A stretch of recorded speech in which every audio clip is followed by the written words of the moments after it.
আসসালামু আলাইকুম। আমি ডাক্তার মোহাম্মদ নেফর রহমান, সহকারী অধ্যাপক, পেডিয়াট্রিক নিউরোসার্জারি বিভাগ, national institute of neurosciences and hospital এবং chief consultant Bangladesh paediatric neuro care centre. Spasticity রোগ বা শিশুদের হাত পা শক্ত হয়ে যাওয়া রোগ একটি কমন রোগ। বিভিন্ন কারণে এই রোগ হয়ে থাকে। এই রোগের কমন কারণ একটি সেরেব্রাল পলসি অথবা brain tumour, spinal cord injury ছাড়া আরও অনেকগুলো কারণ আছে, ব্রেন ইনফেকশন, বিভিন্ন কারণে স্পাস্টিসিটি রোগ হতে পারে।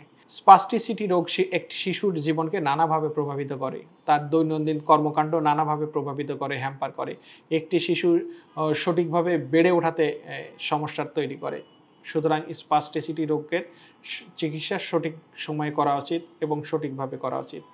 স্পাস্টিসিটি রোগের কী কী চিকিৎসা সেবা বাংলাদেশে আছে সেইগুলা নিয়ে আপনাদের কথা বলবো, বা স্পাস্টিসিটি রোগের কী কী চিকিৎসা সেবা পসিবল সেগুলো নিয়ে আপনাদের সাথে কথা বলবো। স্পাস্টিসিটি রোগ সাধারণত বা হাত পা শক্ত হয়ে যাওয়া রোগে মাল্টিমোডাল ট্রিটমেন্ট দরকার। অনেকগুলা একজন পেডিয়াট্রিক নিউরোসার্জন, পেডিয়াট্রিক নিউরোলজিস্টের তত্ত্বাবধানে সাধারণত চিকিৎসা করা উচিত। এর মধ্যে কিছু চিকিৎসা দেওয়া হয় শুধু ঔষধের মাধ্যমে, যে ঔষধ খেলে মাচলগুলা সাধারণত মাংসপেশিগুলো একটু নরম হবে, হালকা হবে, সেইগুলা ধরনের বিভিন্ন ধরনের ওষুধ যেমন বেক্লোফেন আছে, টিজানিডিন আছে, বিভিন্ন টাইপের ওষুধ আছে আমরা যেগুলো মাচল রিল্যাক্সেন্ট বলে থাকি। এসব ওষুধ দিয়ে মাচলকে রিল্যাক্স করা হয় বা নরম করা হয়।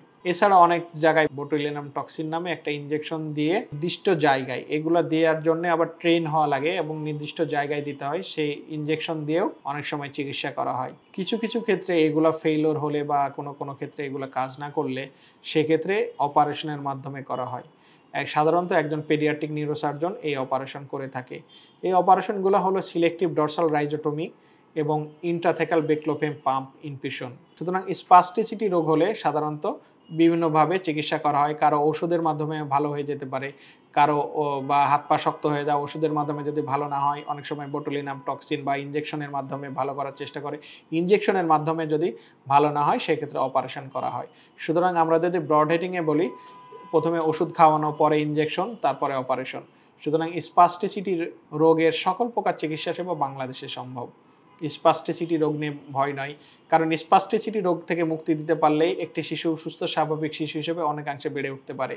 সুতরাং স্পাস্টিসিটি রোগের সমস্যা হলে আপনি আপনার শিশুকে নিয়ে বাংলাদেশ পেডিয়াট্রিক নিউরো কেয়ার সেন্টারে যোগাযোগ করুন। বাংলাদেশ পেডিয়াট্রিক নিউরো কেয়ার সেন্টারে পেডিয়াট্রিক নিউরোসার্জন এবং পেডিয়াট্রিক নিউরোলজিস্টদের সরাসরি তত্ত্বাবধানে স্পাস্টিসিটি রোগের সকল প্রকার চিকিৎসা সেবা প্রদান করা হচ্ছে।